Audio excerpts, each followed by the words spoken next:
You're listening to DraftKings Network.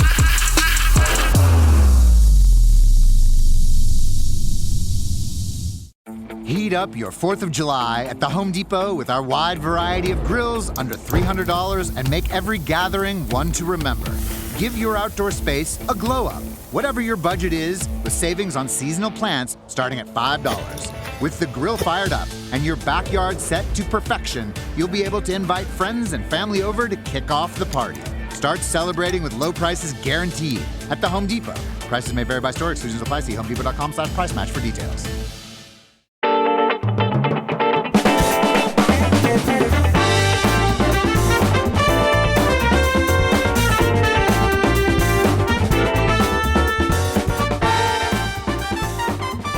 This is a bit surreal for me. Thank you for being with us. Edi Patterson is obviously the writer and one of the stars of the Righteous Gemstones, one of the best comedies done in 10 years, but her whole career has been interesting to watch, and so I'm really interested in delving into your creative soul, so thank you for being with us. Thanks for having me, seriously.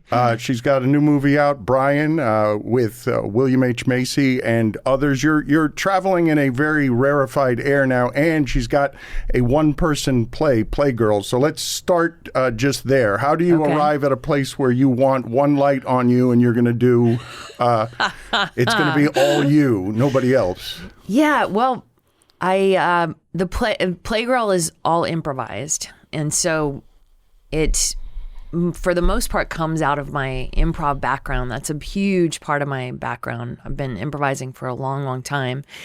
And I had done some solo stuff. A woman, Deanna Oliver at the Groundlings, had conceived of this really cool thing called One, where she would have her favorite improvisers improvise a one-person show.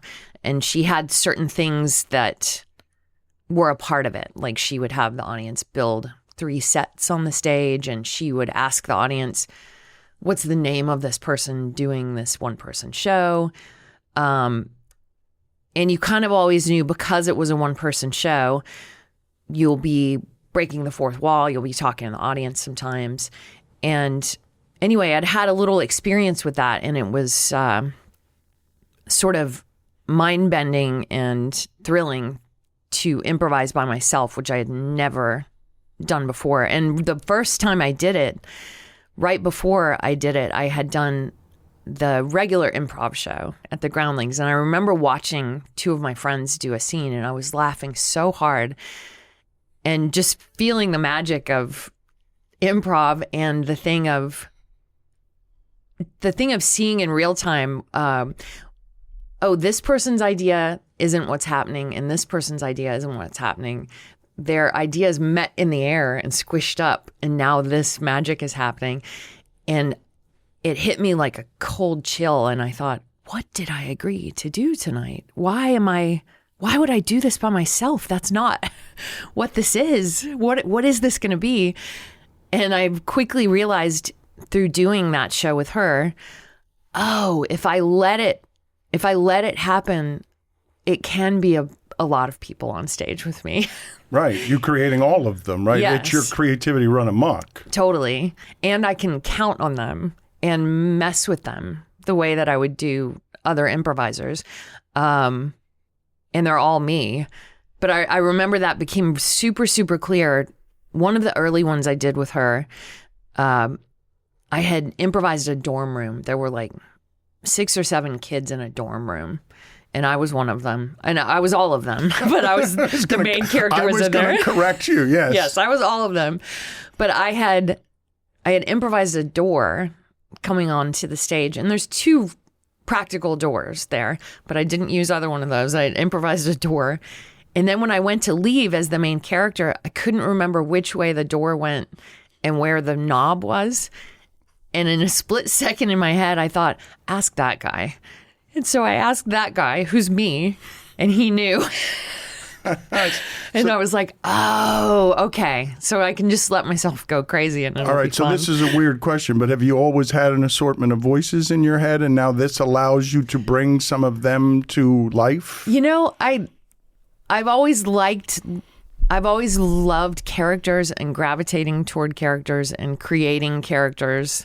and staring at people and wanting to do them for my family. And yeah, I don't know if it was ever a collection before this, but it's a very interesting and weird sensation. And then especially with Playgirl, which I started doing, which is just has no format on it. It's just a completely improvised play by myself. And I talk to the audience for a while and I get some notions. I tell them, I get them to talk to me a little. They name the play. They tell me some other stuff. And then I just start. And the thing that's been interesting is it's always, every time I've done it probably 9 or 10 times now. Every time I've done it, it's the length of a real play. And I think probably that comes from the experiences I've had with Impro Theater, which is a group I'm part of here in LA, and we improvise full-length plays, usually in styles and genres. Usually with people. This helps. That's always it gives you a minute to think, to Impro pause, is always with people, to yes. gather yourself, with real people, not conjured people. But I think because we improvise plays, that's given me a sense of how long a play is and what it feels like. Those we do in costume with sets, and we have an intermission. Like, it's fully a theater experience. This is the most challenging thing you've ever done, yes? Playgirl, yes. And that's why you chose it? Yes. I wanted it to be more challenging and more Wild West. Okay, but you're coming off creating a seminal character. We talked a little bit with Ted Danson about this, the idea that you work all your life to have a character that is memorable for everyone, and then you immediately start wondering, well, will I ever have another one of those? Sure. I'm like, is the word hope, or I feel like I know they're in me.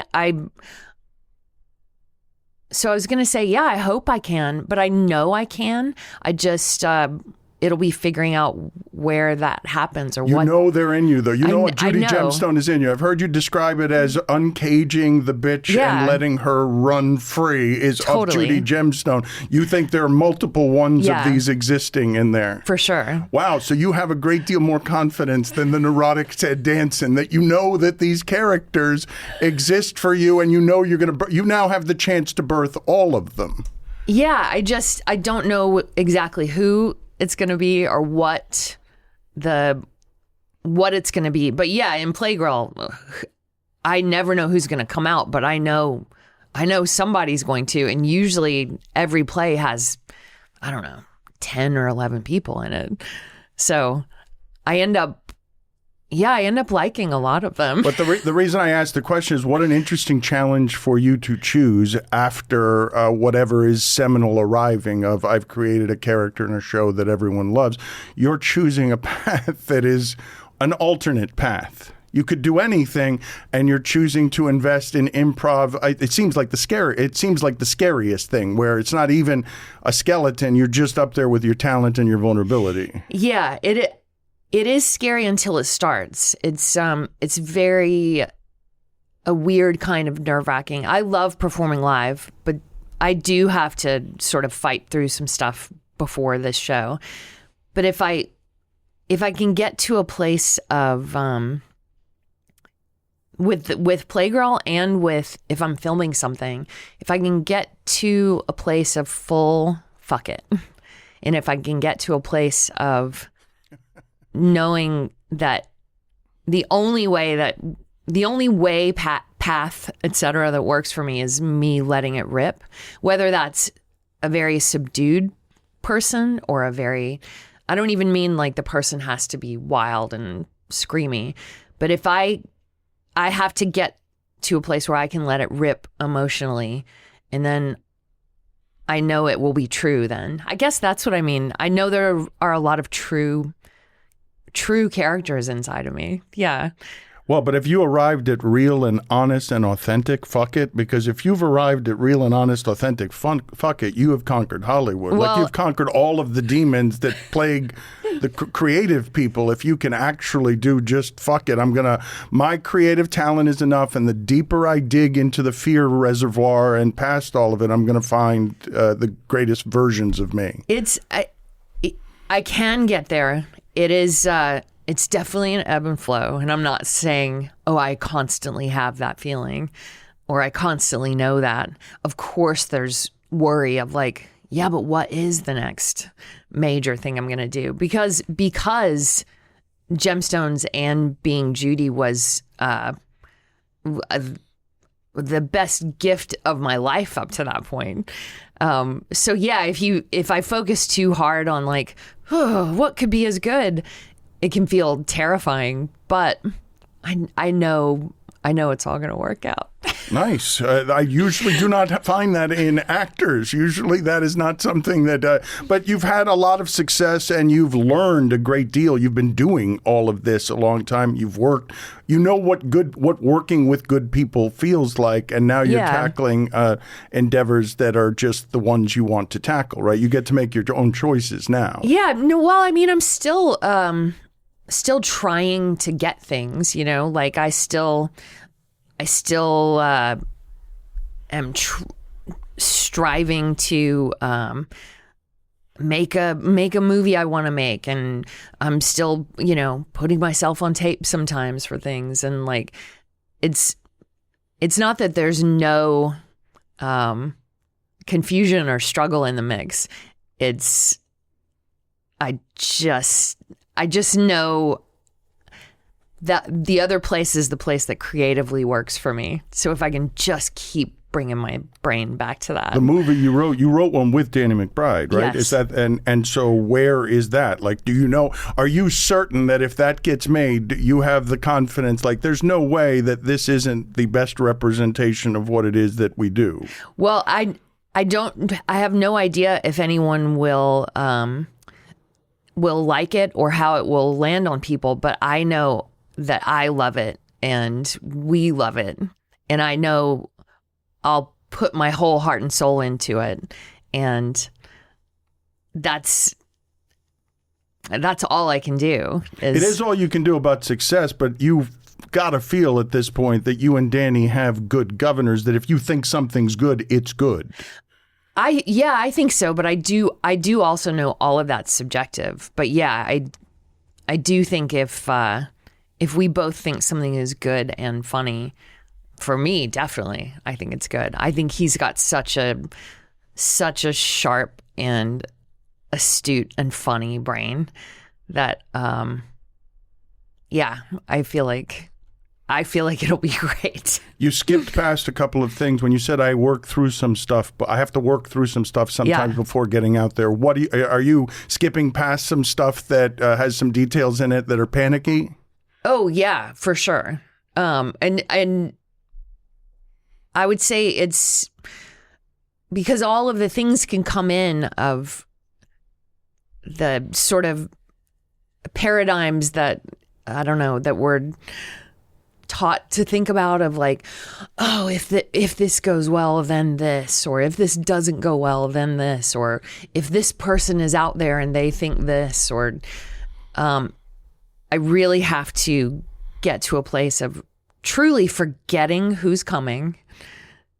That's just all fear you're talking about. Like, that's all of that's all fear. Is just anxiety, fear-based. Totally. Doesn't help at all. Totally. And sometimes those sirens or alarm bells can be so loud that the one thing I've figured out for making that all go away, whether I'm about to shoot a scene for a movie or a show, or whether I'm about to do Playgirl, is I truly remind myself that we're all going to die. And none of us knows when. Yes, and that's a great way to do it. If I only have tonight, which I very well might, right, because there's no telling, I might as well have a blast. And then what's the worst that could happen?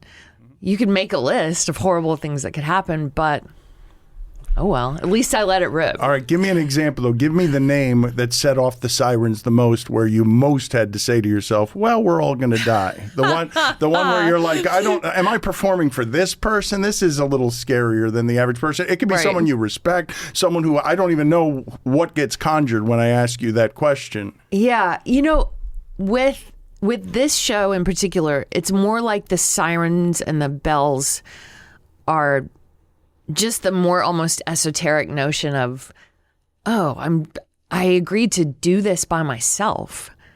I'm going to get out there and improvise by myself. What the hell? So it's mostly that's the big beast. Right. And then what have I chosen? What have I done? I made all of this. Now I have to go do it. Totally. Damn it. And then it's almost like I just have to give everything permission. I have to remember that we're all going to die and say a prayer and literally just ask and remind God to come through me. I'm hoping to channel every time I do that really? show. So it's a spiritual. So it's improv for me is very spiritual. But I mean, and God's there. And yeah. Oh, it's the most whatever you call God. It's the most present you can be, right? It's the most. It's for me, for it to be good, it has to be so present. Because if I start to try, or if I start to think too much, something's off. It's not. You're not just letting it fly. You have to. You're going to your creative epicenter, trusting that whatever's going to come out of there is going to be funny. Totally. And you have to be relaxed. Totally. So it's a limp jump off a cliff, and just really, really just trusting. Oh, the wind. You know what? The wind is strong enough that you're not going to fall. The Cup Knockout Rounds is here, and DraftKings Sports has you covered for every single match. The DraftKings app is now available in all 50 states and includes all markets, bringing the action straight to your fingertips, wherever you are. New DraftKings customers sign up with code BEACH, spend $5 and get $200 in rewards within 21 days. That's code BEACH in partnership with DraftKings. The crown is yours. Bet with DK Sportsbook. Gambling problem? Call 1-800-GAMBLER. 1-800-MY-RESET. Connecticut, call 888-789-7777 or visit ccpg.org. On behalf of Boot Hill Casino in Kansas, bet tax pass-through may apply in Illinois. 21 and over. Void in Canada. Event contract trading with DraftKings predictions involves risk of loss. Availability varies. Bet to get bonus bets that expire in 7 days. Trade to get $50 in predictions dollars that expire in 1 year. Issued every 7 days via click-to-claim for 21 days. One non-withdrawable reward redeemable. Predictions offer void in New York. July 19th. Terms at dkng.co/audio. Can you take me back to 2018, the Hyatt House? You're living for 6 months during the pilot of the Righteous Gemstones at a place that felt like you were going to birth something special, or? Yeah, well, the six months proper was when I was writing on the first season of the Gemstones, and then maybe that was after. So okay, the chunk of 6 months was when I was writing, and we lived there doing the pilot for 6 weeks maybe. But the whole place changed for me once other cast members were there and doing that. It was. By the way, that was a mistake to live in a hotel for 6 months while writing. It became The Shining. It became The Shining. Yeah, it just becomes so weird. And then, like, I don't know, day 4 or whatever, you go, that fan in the bathroom never turns off. And, I think I made the alarms of the entire building go off trying to make a Beyond Burger. Like, you just start to feel weird. And there were enough. 4 days into 6 months, you start to feel weird. I would say 2 weeks into 6 months. But I was so stoked to be in on the creation of all of it that those feelings and almost psychosis creepings of being in that hotel room for so long, they got smushed down because I was so excited to be creating this show and helping create the show. It was one of those where after, I don't know if you've ever had this, but the times in my life that I've had like, depressed periods, or it's almost like I see it after and I go, oh, and I was pretty fucked up then, or I was pretty down. That was one of those after where I was so happy with everything that was happening. It was almost like I could look at a sliver of it after and go, ooh, I was not doing great living in that hotel room. Oh, wow. Okay. So it was dark. It was dark, but you were buoyed by what it is you were doing and so focused on it that you almost didn't even notice how bad it was. And then in retrospect, I would go like, oh, I should never do that again. I should never live in a hotel for that long. Yeah, I should live somewhere different that feels more like a person would live there. But you knew while you were doing that, you'd done Vice Principals, so you knew the people that you're working with. You trust they're funny, and and you know you have chemistry. Yeah, and I imagine that was also fun. Vice Principals was fun to do. Off the charts. It was Vice Principals was the first time in my life I had done some very cool things, but that was the first time in my life that I thought, oh, this show at this time with these people is exactly where I'm supposed to be. And this is exactly what I'm supposed to be doing. And it morphed, and I was supposed to do, I think, 4 episodes in the first season. And then that completely morphed, and I became kind of the Fatal Attraction bad guy, and then was in all of the second season. And it was magical. Did you fit in right away writing-wise, or were you intimidated in any way? I didn't write on that show. Oh, okay. So I just was on that show. And then I think through Danny and I improvising together, we kind of discovered like, oh, I think we could probably write well together. And so then me, Danny, and our friend Jeff Fradley, who's also a writer on Gemstones and Vice Principals, we wrote the movie that we were talking about earlier. Yeah. And you feel like you belong instantaneously? There's no... Yeah, we wrote that movie initially so easily and so with such an interesting flow. And it was so fun. And then from the jump with Gemstones, he asked me to come be a writer as well as being Judy. So... yeah, it was always just a cool meeting of the minds. Who is the person most likely to break on the set of Righteous Gemstones and ruin a scene? You know what? No one will ruin a scene. That is pretty rare. Gosh. I would almost say, maybe this is just because he's who I like to make laugh. I would almost say Danny would be the most likely to laugh, but that may just be something inside me going like, that's who he's who can wake up like the shark in me who's like smelling blood in the water. If I like sense him going, everything in me wants to like really kill him. Is there someone more likely to be able to get others to break than the other characters? That's interesting. I mean, for me, sometimes the littlest things that either Danny or Tim Baltz would do would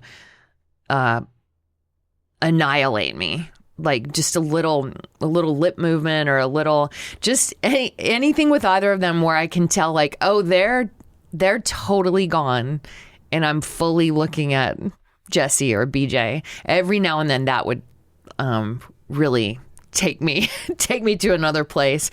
I'm pretty good though about, as I say this, it's making me laugh because I'm like, well, I have had some times when I bust up. I'm pretty good about not breaking and staying in it. Is your character your favorite character on the show, or do you like another character better?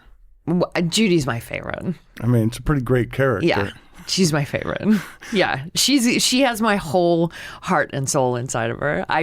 I feel so much for her. You pour all of yourself into your work, but when you say you feel all of that for her, are you saying you're bringing 30 years of the industry into that? Just like where it is that the boys are in charge and the boys don't know anything, but the boys get to have all of the power all the time in comedy because you had to come in through there. Interesting. Well, she definitely was a cool place to channel unfiltered frustration and rage. I never really thought about, is this at like the struggle of what it takes to become an actor or a performer or a writer in our industry, but I'm sure it's in the mix. I mean, anything that I've ever felt like isn't fair, I'm sure is in her. And you hadn't considered that before now? That's funny to think that your entire life experience and uncaging whatever it is you've had to hide down there because the boys are still in charge and they shouldn't be. And look at them, they're idiots. Like that all of that would get unleashed. That seemed obvious. It's maybe the thing is it felt maybe bigger than that. It felt maybe less specific than, the times the boys get things. That's in the mix for sure, because, we've all seen that in different places in our lives. Well, but we haven't all seen it. Men have the privilege of usually not having to see it. Well, I guess when I say we all, I mean women. But it more than just the specificity of that, it was awesome to just be able to unleash female rage and frustration in general. And funny, and make it uproariously funny. Like that's just make it true with no filter on it, and just to express like name an emotion like intense anger, intense horniness, intense insecurity, intense overconfidence, all of it that's in every woman. Yeah, it felt like awesome permission to just go like, let it all out. I couldn't believe, as soon as I saw that show, I'm like, how did someone not think of doing this before now? And then the writing grace in being able to somehow make a lot of fun of religion without necessarily insulting the people who are religious. Totally. Because you're just focused on how weird the family is and greed and wrong and how hard a needle that is to thread. But the moment the show appears as such a cartoon, my first thought was, how has someone not thought to do this before? Yeah. Well, we talked a lot about that. And most of us who wrote on the show had grown up, not all, but most of us had grown up in the South, and most of us had grown up in a church life in some way. And we definitely wanted to make the show about these specific people, literally the Gemstones, and not ever make fun of belief in general or believers. Like, everyone should believe exactly what they want to. We weren't trying to come for anyone in that way. We were trying to come for these maniacs who steal from people. Yeah. And at the same time, show that these ones that we're highlighting, they really do believe. It's maybe a fucked up version of it. And they do think they're the chosen ones. And that they deserve all these things that they have. But that they also are, they truly think what they think. And for Judy, I have to say, I'm not really sure what anyone else thought all the time of their character. I think she is always doing her best, even when she is really doing really bad things. When you say, or I've heard you say that you pour all of yourself into your work, what does that mean? Like, what are the details on pouring all of yourself into something? Well, I think part of it is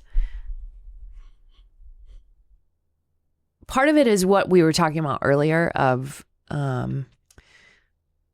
just making sure that I can get to a place of letting it rip, and making sure I can get to a place of almost, I've described it like this before, and I don't know if this even is articulate or makes sense, but almost trying to get to a place of when I'm performing to forget that I have a body and just really try to be in the essence of something and not worry about the technicalities of that, of how am I coming off, and just trust that the true essence is gonna. Well, the first thing I thought of when you said letting it rip is that letting it rip is not self-conscious. Totally.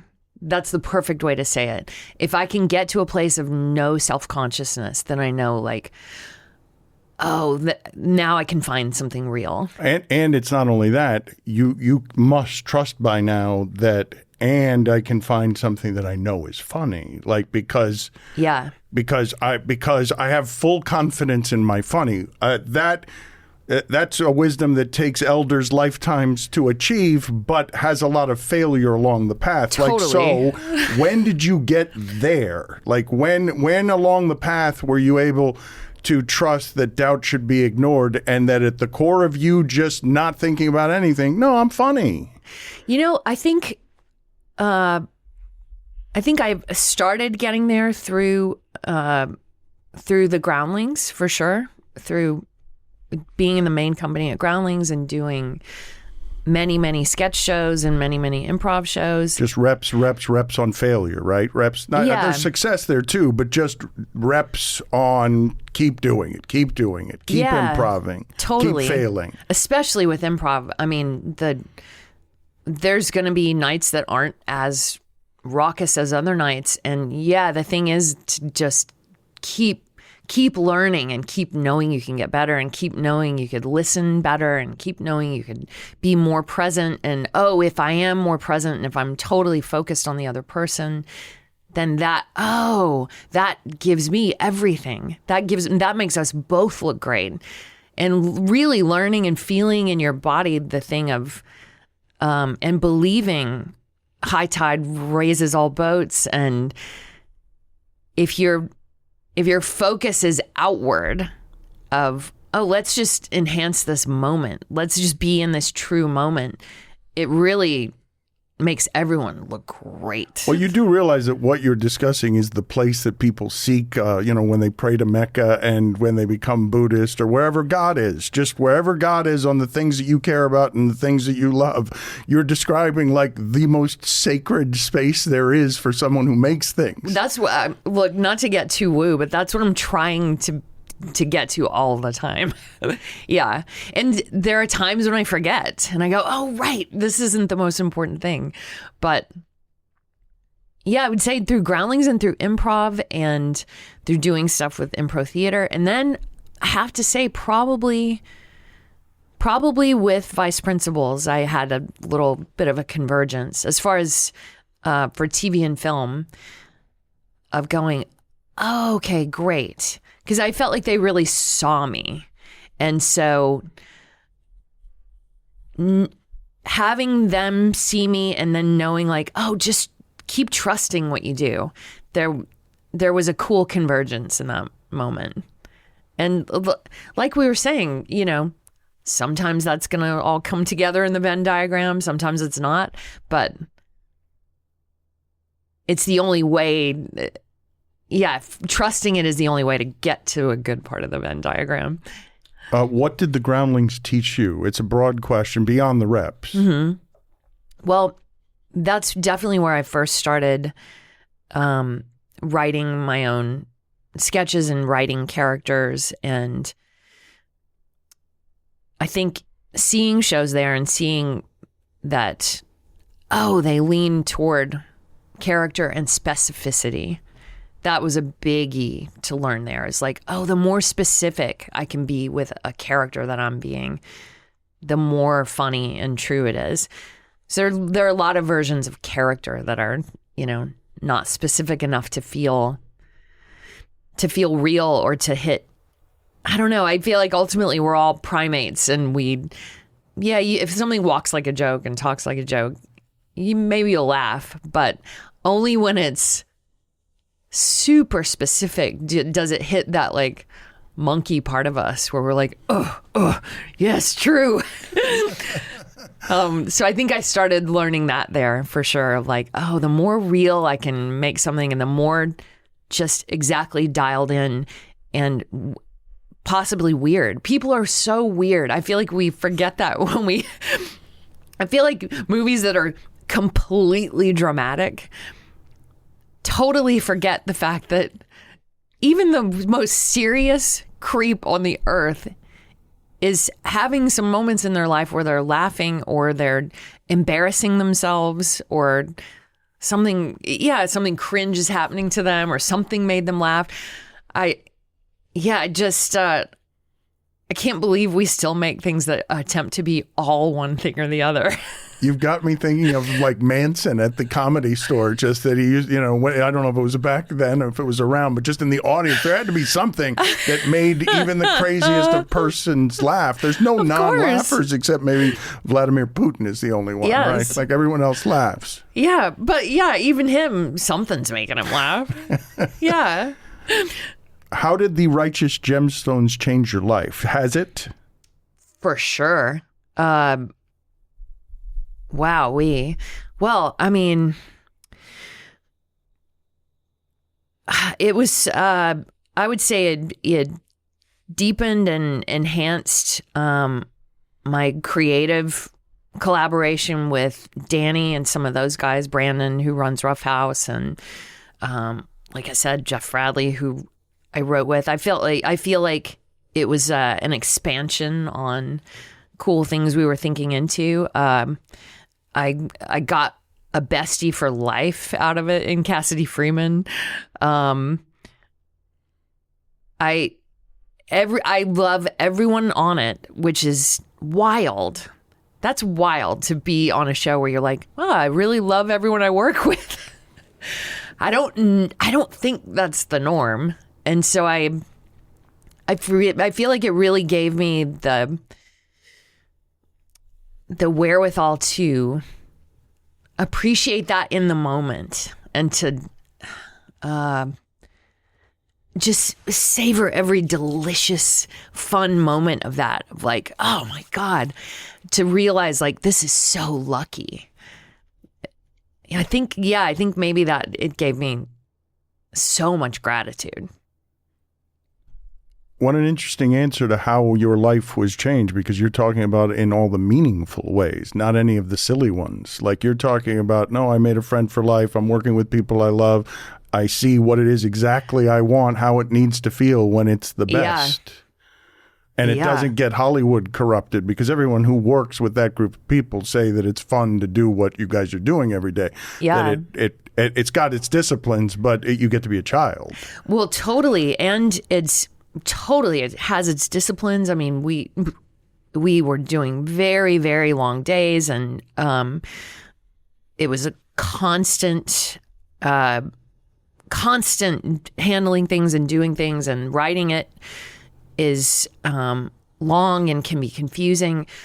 But yeah, none of that ever beat the fact that this is the greatest. I mean, to be able to help create the show and to embody and help create Judy, I mean, it was just like such a gift. Do you have your favorite scenes and episodes? Yeah, for sure. I mean, it's almost too many. It's too many to name. Anytime we had a church lunch scene, that was always very, very fun.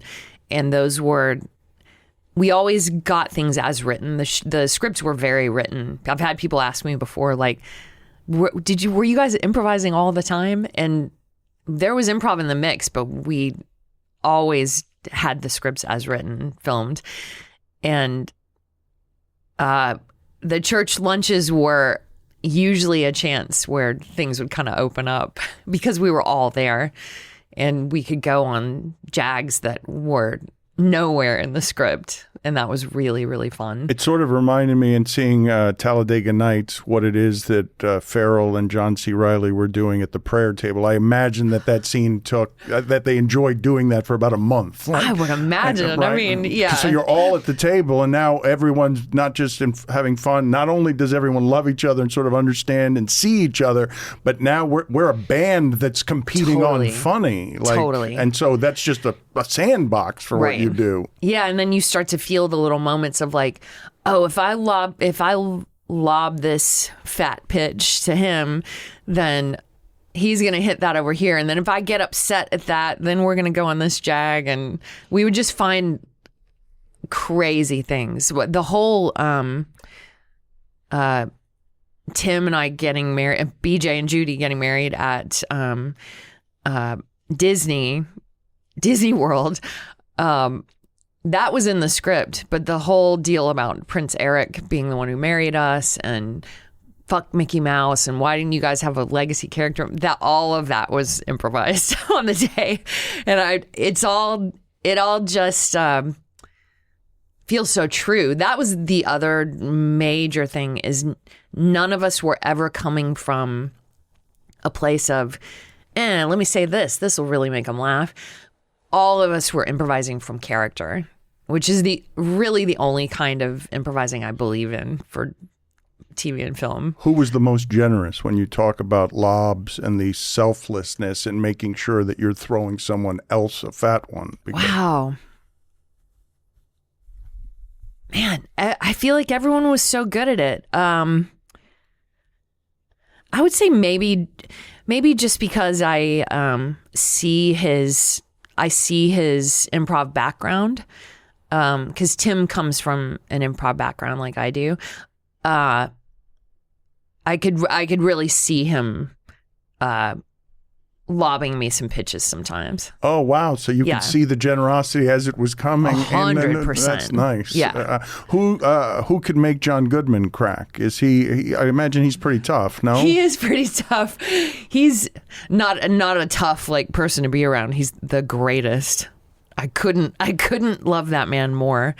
I don't know. He just would get tickled. He would get tickled sometimes at weird things that would tickle me in a script, which gave me no end of joy, knowing that John Goodman was maybe laughing at something that either made me laugh or that I wrote, or I loved it if I could get him tickled. But he was pretty good about staying in character, even if he was putting in a little bit of improv. He was good about staying in it. You said a friend for life? Yeah, for sure. And all those guys did. But what happened there? What is it that you're thinking of there? Is there anything in particular that made the connection? I just think maybe because we were the two girls on the show, I don't know. We just had an instant. Literally, we met in LA when we were both at our physical for going off to do the show, in some weird office building in West Hollywood.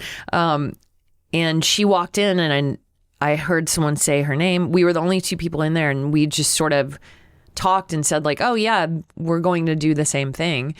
And I don't know. It was just one of those immediate things. I've had this with a few friends in my life where you just immediately have that thought of oh, I know you. I get this. We're friends. So do you do that a lot in adulthood? I've made a few friends in adulthood, but your life tends to gets a little smaller. Sure. And so has that happened a lot for you, that the people you're working with on instantaneous sort of, okay, we're always going to be friends because we've got a shortcut. The thing that I'm seeing from where I am is we've got a shortcut on common interests. We like this, we're interested in the same spaces on what it is that we do, and that just can fast forward a friendship. I would say Yeah, it has happened for me sometimes. But there are times when you just go like, oh, okay, this is a long-term one. I would say I had a similar feeling with Danny. I almost immediately felt like, I don't know what the deal is here. If this guy was my brother in a past life or something. And a similar thing with Cassidy. I was like, oh, okay. Well, I can get down. It's a feeling of like, I can get down with this person. But what you're saying, you're saying that almost literally cosmically connected. When you go totally, when you go past not to take life, us continuously back to like almost spiritual, but yeah, I would say both of those. It was almost like a weird memory of like, oh yeah, this is my friend. Well, but when you say woo or spiritual or all this stuff that we're talking about, you're energetically feeling in places that you don't know but trust intuitively a connection that seems not of this world is what you're describing. Like this is for sure. Like this, that I feel I am meant to be next to this person on this portion of the ride. Totally. How many people are like that in your life? How many? Are you working with all of them? No, some of them are like, I would say, my friend Kendra, who I knew in Texas, is that way. My friend Roberto, who I knew in Texas, is that way. And then a couple have happened through work, like Cassidy and Danny. I would say some of my friends from the Groundlings are that way. Yeah, I've had it happen a few times. And yeah, it's definitely not an all the time thing. And it's different than, wow, I really like this person. Or, wow, I really get along great creatively with this person. It's a whole other little weird thing of, oh, weird. I know you. Yeah, I had the same thing with my friend Emily from the Groundlings. It's You're weird. Not talking about just a connection we like each other. You're saying this feels like it's from 1,000. It could be from 1,000 years ago. It's from a place I don't understand. Totally. I had a similar thing with my husband when we first met. And it wasn't like, oh yeah, we were definitely married. I couldn't. His was so with him though. It was so. I don't know. I want to say front of mind. These other ones are almost like a rumbling in the back of my mind. His was so front of mind. I was like, I know this guy. He's so familiar. What do I know him from? And I didn't know him from anything. You and he should be embarrassed by how long it took you to mention him when you mentioned all of those Well, we people. were talking about friends only. Oh, but we're also talking about you're speaking about something right now that is going to get you, us mocked at the idea. What is she talking about? That she can feel the energies of someone intuitively that she was meant to ride with in this lifetime. Yeah. I don't know. I don't know what it is.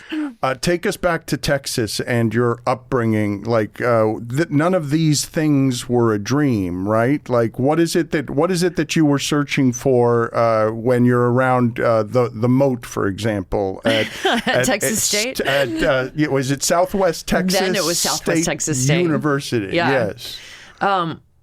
When you say none of these things were a dream, do you mean like the things that I'm doing now? I'm saying, what did the biggest dreams look like? Like what? Could you have imagined what is presently? Did you dream this up? Yeah, I wanted all of this, and I wanted all of this and more, and I'm still dreaming up stuff. But yeah, I don't know even what made me think they're like, oh yeah, you could do this and this and this and this and this, because it wasn't like I was from knowing anyone who's even an actor. But yeah, at Southwest Texas State, you're right. It was a round building in a moat. It still is. I think they have another theater building now. But I just knew I wanted to be an actor, And I didn't quite know how I was going to do that, but I knew I would just keep doing plays and keep meeting people at 1 a.m. to rehearse their graduate. But the actor was funny. and- The actor was going to be doing comedy. Yeah, I kind of, I was into all of it and still am into all of it. I also enjoy drama. I think doing comedy and drama are almost the same thing. And I think that as long as it's true and you mean it, both can be delivered from just a place of truth inside of you.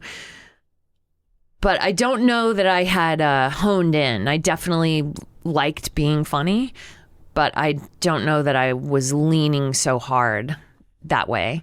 Not until I started doing improv, did I sort of start to feel like, oh yeah, that's my way. Who'd you come up with at the Groundlings, and who awed you? Oh, wow. So many people awed me. Well, I came up with, so my sort of senior class when I was in the Sunday company was me, Mikey Day, who's on SNL now and hosts Is It Cake, and my friend Drew Droege, who's this amazing actor and just had a show off Broadway called Messy White Gays. So I was with two really awesome, funny guys coming up, and then the people who I really, really looked up to. I mean, the list is so long. I was blown away by Jim Rash. I was blown away by Melissa McCarthy. I was blown away by Kevin Kirkpatrick. I was blown away by Mitch Silpa. I was blown away by Wendy McClendon Covey. I literally could just keep making a list. Did it make you doubt at all? The amount of, if you're being awed by everyone around you, did it create doubt, or it was just you weren't doing competition? No, it made me feel like, from the second I first saw a show there, it made me feel like I have to be part of this. Because it was so leaning into what I already liked from growing up, which is I liked characters and I liked specific characters. And the fact that they were so obviously leaning into that, and the women I was watching there was no hesitation to look insane or completely weird, or have some crazy wig on and not look anything like yourself. I liked the ballsiness of all of it, and the complete fuck self-consciousness. Funny is funny. What was happening in your childhood, though, that made you gravitate toward these characters? Like, what were you a child that was always impersonating people? What were you doing in terms of how you were honing the child creativity, where you're discovering that this is something that you crave? Yeah, I think it's a mix of a couple of things. Part of it was growing up in Texas, and there just being a large number of characters around me. And I think part of that is just the South in general is kind of rich that way, in that.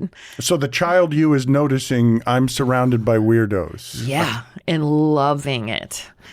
And yeah, knowing I'm surrounded by just delicious weirdos. I don't know how I knew that at a young age, but I really did. Even if I was sort of afraid of something, I knew oh, this is good. I've always, this is probably because I'm from a long line of, on my mom's side, of starers. We still have to tell my mom, Jeannie, stop.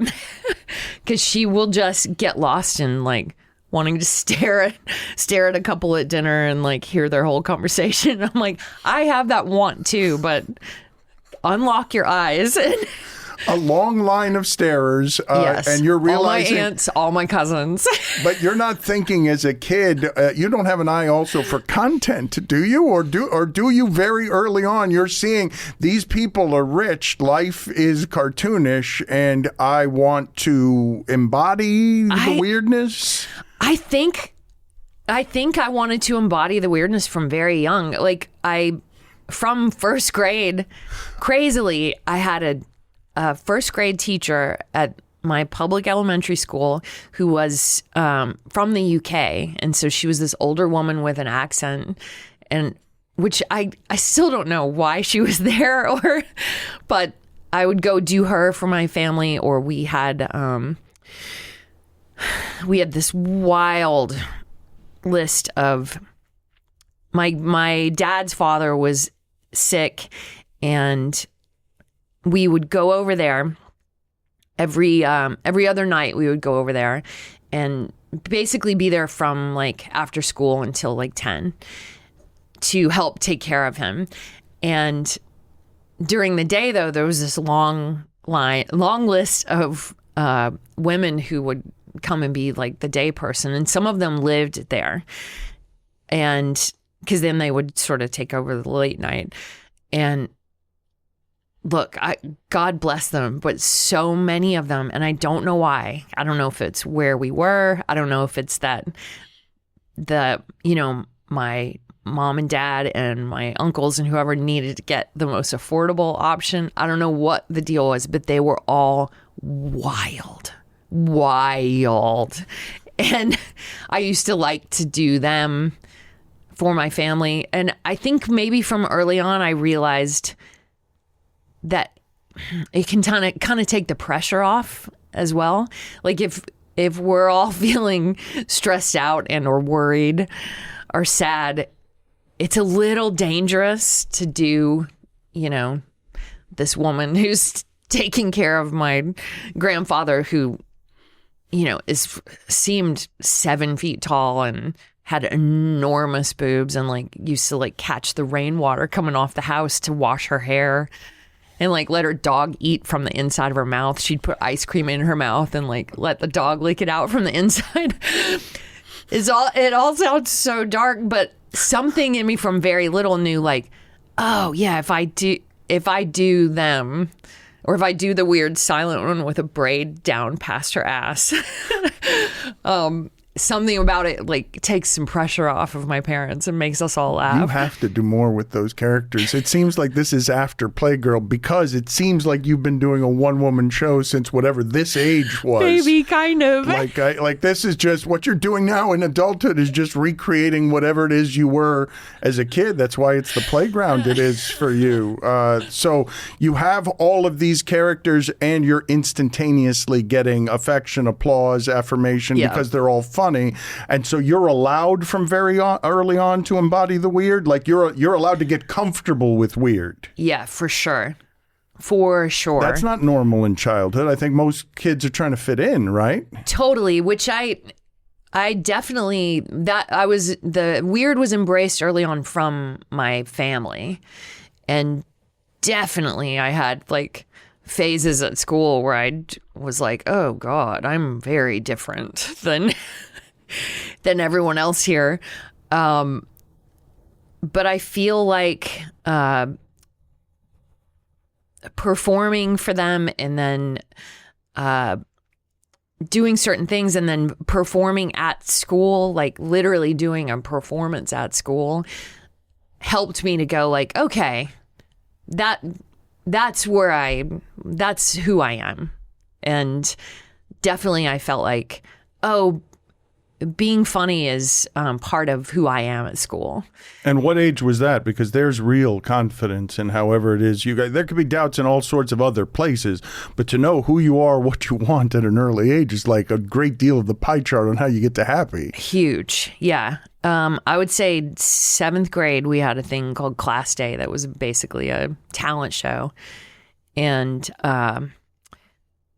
me and some other girls that I knew wrote a dating game parody, and we were playing the guys, and one of the girls was playing the girl voting on us, and I was playing a nerd, and we had written the thing, and we were going to perform it, and I just remember the feeling of the auditorium full of kids dying laughing every time I would say a word or do something. And I remember thinking like, oh, okay, well, this is it for me. So I have to figure out how to make this a job. And I had no idea. And so then when I did plays at school, but those were... Doing plays at school is the only outlet to figure out what I was doing. Yeah, but that's what school's for right there. 100%. Everyone, no one gets that feeling in college, in 7th grade, or anywhere else. The feeling where you get lightning struck on, this is what I must be doing. I have no other choices. Yeah. 7th grade? That's crazy to know that. It's crazy.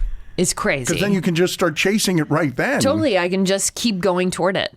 And just knowing like, well... I'm just going to keep going toward this. I'm never going to stop doing this. So when you think with that faraway look on the phases of childhood where you realize, oh, I'm not like these people at all. What are you thinking of there? Like, what are the... Well, definitely when I was really little, I had a phase where I was very shy, except with my family. And then later, like... around 5th grade or something, I feel like I went through like an existential depression that I didn't even understand. I didn't even want to say out loud. 5th grade. 5th grade. 5th grade existential depression. Yep. What is that? Like fully, what is this? Am I a person?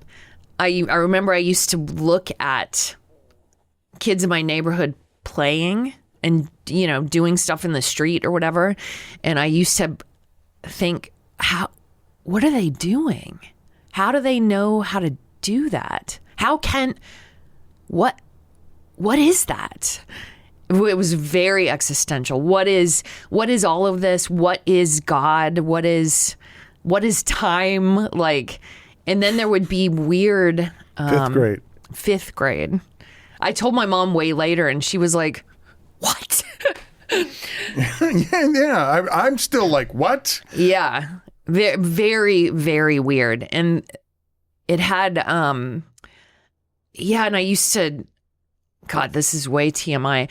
I used to like say tangible things in my head to bring me back to earth. Like, I had this bike that I had wanted for a long time. I had this really cool like it was like a BMX and freestyle bike.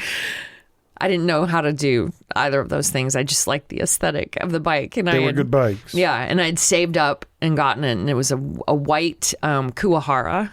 I don't know if you remember those. Well, the BMXs were the golden. They were the golden bicycle of childhood. Yeah, but I had like pegs on it and all these things to do tricks. I didn't know how to do any of that. I loved the aesthetic of skateboarding and BMX, and just thought all the boys who did it were really cute. But I couldn't really do either thing. But I had this Kuwahara, and that was part of when I would start to feel like super floaty. I would say that in my head because it was a real thing in the world. Or sometimes I could like listening to the radio or the TV would make me feel like, okay, I'm in the world. It was truly an existential depression. But you're articulating in some ways that you might think you're an alien, like that, or somewhere in the realm of how do these humans learn how to do these human things, and you're trying to figure out if you fit with them, and then realize quite quickly no one else is thinking about this, so I don't. Yeah, kind of. I don't know if I had the thought of alien, but definitely I thought like, whew, they all know something I don't. for sure. But you're embracing that as well, though, right? Like you're at 7th grade. It's so if you're saying existential depression In 5th grade. right? No, in Yeah. 5th grade. But if you're spending that time in 5th grade and then in 7th grade realizing what you want to do with your life because you're lightning struck, whatever's been happening in your life to that point doesn't have meaning, but now it does. Like Right. If you know what you want, if you're being told in 7th grade that you know exactly what you want. Yeah, for sure. And thankfully, my parents were always God, I don't even know the wording, but I always felt like being true to yourself was the main thing to go for, which is kind of wild. So I knew even when it was hard that that's the main thing I should keep. But how'd you know that? I think they taught me it. But you think they taught you it, or what? Like what? Well, I know they did. I just don't know how they did. I mean, it seems like a wonderful gift for parents to give a child. Like, but even when there were certain trends going on, or if the people I was around at school seemed like they were being mean, or there's phases, especially as a girl, certain phases where other girls can be so mean and weird. But what you're describing is acceptance and belief, right? It's not even just support. It's Totally. it's really many of the ingredients you'll find in love. Yeah, but it's God, what am I trying to say? I just knew just even if this feeling sucks, just keep thinking what you think.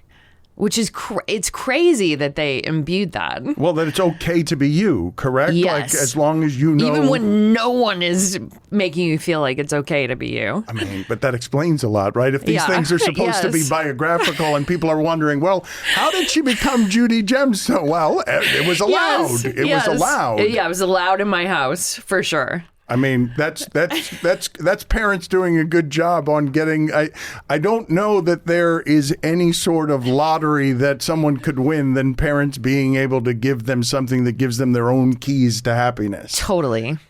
Lovely talking to you. Man, you too, Dan. Playgirl is the play. It is a brave choice by her. I love that she made it. Thank you for the time. I do appreciate it. Thanks, Dan.